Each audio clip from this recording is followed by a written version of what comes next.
What's up, YouTube? Erod212 here with another episode of the Back Nine.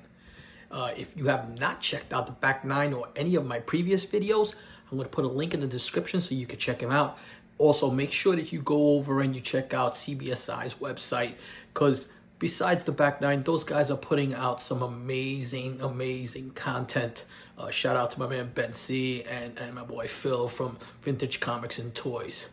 So, Phil writes this time, Happy New Year's, everyone. This week we are going to get everyone's pick on their FOMO book of the year.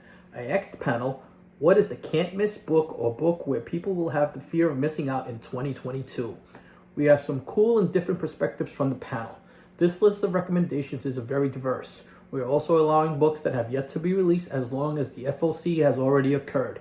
We can't list every single FOMO book for this year, so please leave and share comments in their website. So again, go to the website, leave some comments.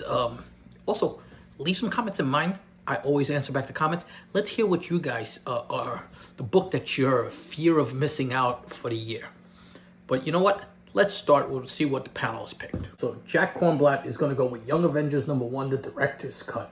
I'm going with the director's cut of Young Avengers #1. The average cost of cover A has increased more than 200% over the last year, despite the fact that we are still clearly a long ways away from the team actually assembling in the MCU. On the comic book side, Wiccan and Hulkling are only just now starting to tap into their own respective characters' true potential. The ruler of the Kree Skull Alliance and the Demiurge. As Patriot, Stature, Hulkling, Adult Wiccan and Speed, and possibly Iron Lad suit up in the MCU, this book will only go up in value. Right now, you can still find the director's cut for around $100 raw, but that won't last, especially as the price for the other versions continues to rise. Young Avengers #1, just in general, is an amazing investment, but the director's is where I see the best chance to get in early. I couldn't agree more. I tell you what, I see this at $100. I am snatching it up.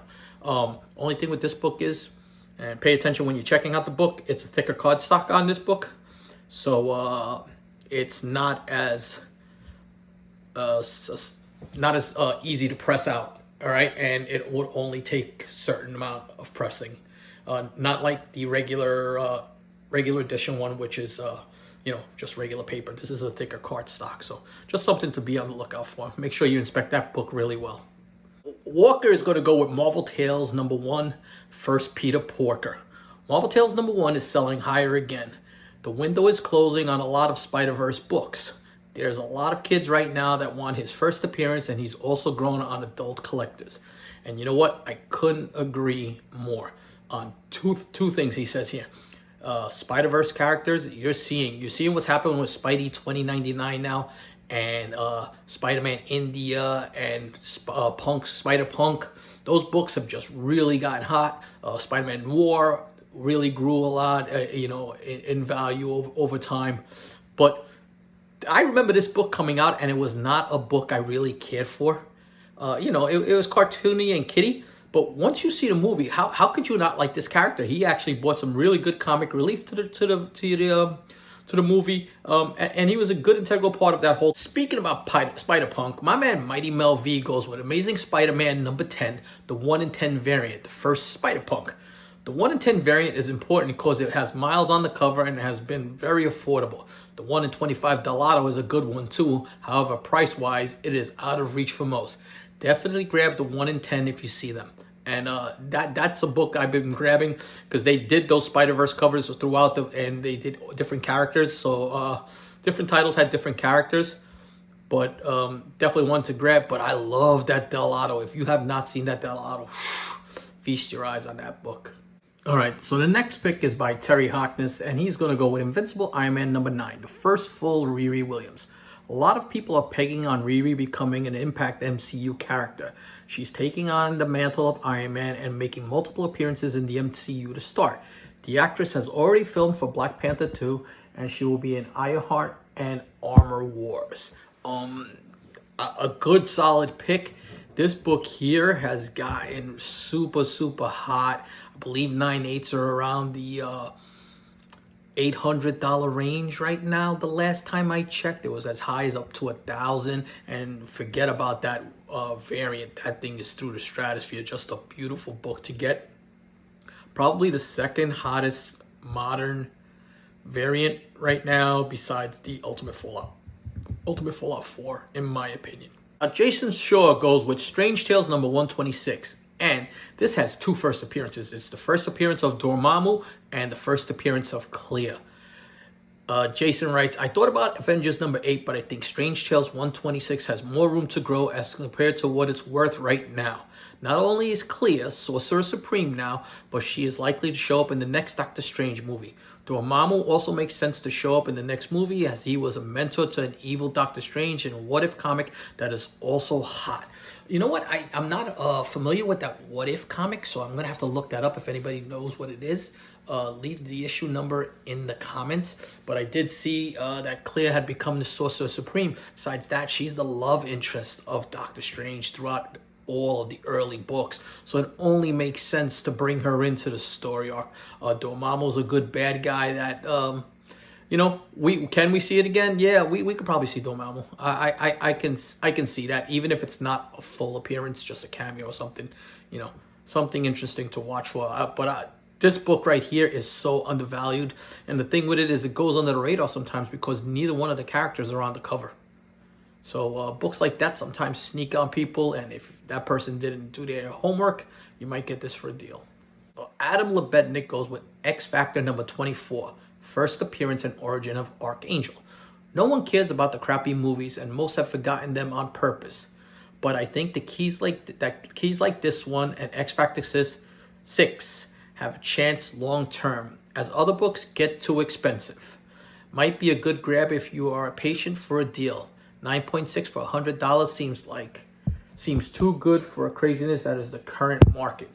And you know what? I have hopes and prayers that these two characters, we're talking about Archangel, which kind of can't be in the other movie, but there's so much potential to him. If you've read any of that X-Force stuff with Cyclops, when they were like that dark special ops team, Archangel is crazy in that. I love that. And I always felt that they fell short on doing Apocalypse right. First of all, Apocalypse should be massive. He should be bigger than life. He shouldn't be the same size as most of the X-Men. So, you know, here's hoping that when they do the X-Men over, they decide to, a la what they're doing now, with bringing the Netflix characters over to the MCU. They take some of these characters, reinvent them or reinvigorate them, and put them back out there. All right, so Chris Nelms is going to go with Vengeance number 2, the second appearance of America Chavez. With Vengeance number 1 already at pretty high prices, the second appearance of America Chavez will be the key to own for those who missed out on issue number 1. I thoroughly agree, and the thing I'm seeing, this book here is still found for dirt cheap as compared to some of the America Chavez books, just because of covers. I mean, this is a badass Delato, but once again, America Chavez is nowhere on the cover. But second appearances, if you can't have that first appearance and that book's out of your reach, second appearance is always the way to go, in my opinion. So now Mike Morello is going to go with Saga number 55. It's the Saga Return issue. So I guess that'll be Saga 55. I, for one, am excited for the return of the series after 2+ years off. It was one of the most solid monthly books, and I've missed it. Even though Vaughn and Staples have said there's no movie or series coming, it doesn't seem to matter with this book. Fan of it are loyal, and the spec is driven purely on great writing and art. I'm a big fan of Saga. And it's amazing to look at this book, because it went from a $200 book to a $400 book to almost an $800 book for the first issue. I think there's like 7 printings of it also, and that RRP is insane. But for a book that has not gotten any movie spec at all, TV spec, nothing, because everybody feels it's going to cost so much to produce this because of, you know, everything that goes on with it, and it will transcend well to a movie because of, you know, sexual content and everything else. But man, if you have not read this, this is a book I recommend to everybody to read. Go and get a compendium on this book, because this title is great. I really like it. I actually put it back on my pull again. and I don't do that too often. Foreign Comic Guru is going to go with what's the furthest place from here, number 3. It's the 1 in 25, and this is a cover speculation. This book meets the criterion. Orders are now closed, so I think this can be the next Department of Truth number 2, 1 in 25 for cover spec potential. And if you haven't seen that 1 in 25 for Department of Truth number 2, oh my God. You may hate this story or you love it. Not sure how many shops will pick up 25 copies of this, especially after the number 1 deluxe became allocated to 1 per store. Creepy cover. Blood splattered everywhere, even looks like it's on the baby. There are some cover specs that hit really hard and become long-term investments, and I think this could be a candidate. Excuse me on the misspell there. That's a dope-ass cover. I remember when that Department of Truth number 2 came out, and my man Keep It Thorough Comics was talking about that book because he actually had a copy, and I didn't jump on it when I should have. This one right here, I think, has the potential. You know, if you can get a 1 in 25 for $25, you're good to go. Put it in the box. You never know what's going to happen. That's a creepy cover. And it's also got a black cover, so it's going to be tough. Josiah Campo goes with Enter the Spider-Verse number 1, the 1 in 10. For the FOMO cover, I am hedging my bets, and I am going with Enter the Spider-Verse number 1, 1 in 10 cover. It has the first cover appearance of Miles into the Spider-Verse suit. It rose past 100 recently and could easily double next year. You know what? Anytime you put Miles doing anything that has to do with music related, if you've noticed, hip-hop cover, Miles DJing, anything, Miles with a pair of headphones, for some reason they do really well. And besides, I'm a fan of this costume. I like this costume a lot. Almost as much as I like him in the Puerto Rican flag costume. If you haven't seen that one, take a look at that. So Phil goes with Amazing Spider-Man number 365. It's the first Spider-Man 2099. CGC notes as the first appearance of Spider-Man 2099, although it is a preview to Spider-Man 2099 in my opinion. Regardless, the market has decided on this book, and it is a tough one to get in high grade as so many covers have bindery tears. It also boasts a cool hologram homage to Amazing Fantasy number 15 on the cover. He is the biggest character in the next Miles movie outside of Spider-Gwen, so why not bet on a sure bet and stack up on copies before FOMO sets in on the market? Spend a little more money and secure at least 2 newsstand copies. And you know what Phil was talking about with this, the newsstands are hard to come by, but another book with hard card stock, which is unforgiving on spine ticks. You can only do so much on this book, and it has that foil, which means that you cannot put too much heat on it because that might melt. All right, so just be aware of that when you're looking for this book. Make sure that you review that book, and also, like he said, because it's a thick book, you'll get those bindery tears, especially on the top and bottom corners of this book. So just make sure you do a really good inspection on this book. So those were the picks from the panel. I think there was some really good picks on there. A couple of picks that made you go, maybe I should go out and get them. And now let me show you what my pick is.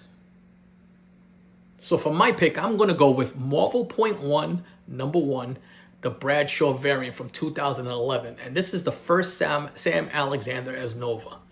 With Kamala Khan coming to the MCU and Miles Morales on his way, it only makes sense to bring Sam Alexander as Nova. He's one of the original members of the modern-day Champions and has ties to the Avengers and Guardians of the Galaxy. The wraparound variant by Nick Bradshaw is definitely underrated and hasn't hit its potential yet.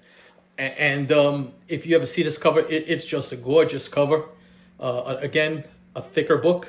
So make sure you check on those top and bottom corners for bindery tears. And if you can see this, it's really affordable right now. It hasn't hit its peak. The other thing with Sam Alexander, he's also half Latino. So he hits into another demographic with Marvel. And, you know, he's just a likable, good read. If you haven't read that Nova series, read that. Remember, he's initially trained by Rocket Raccoon and Gamora on how to use the Nova helmet. So there's the ties to the Guardians of the Galaxy that I spoke of in that article there. All right, so, you know, that was my pick. Let me know what you guys think of that pick. Let me know what you think of all these other picks. If you have any suggestions, leave a comment. And make sure that you check out this video here and this video here if you want to see some more good spec. Until my next video, peace.